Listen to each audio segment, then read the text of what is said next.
Hi guys, welcome back with me again in this channel.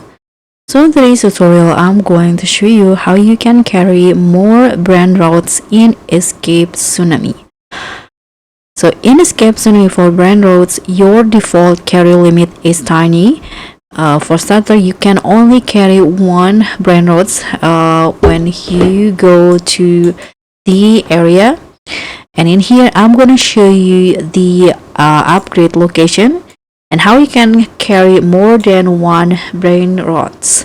So now let's just get started. So first you just need to go to the upgrade shop in here, and then you'll see these options.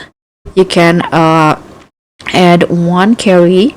So I've already added two carries, and now you can also update it to 3 carries. So you just need to prepare 25 million cash or 129 Robux. You can just click on it. Okay, now I can upgrade. I already upgrade the carry into 3, so I can carry 3 Brainrots at one time.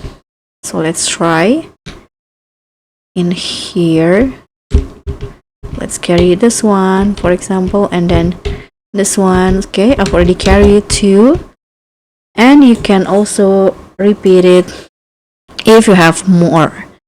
So that's all for me. Thank you so much for watching. Don't forget to like, comment, and subscribe. Also click on thanks.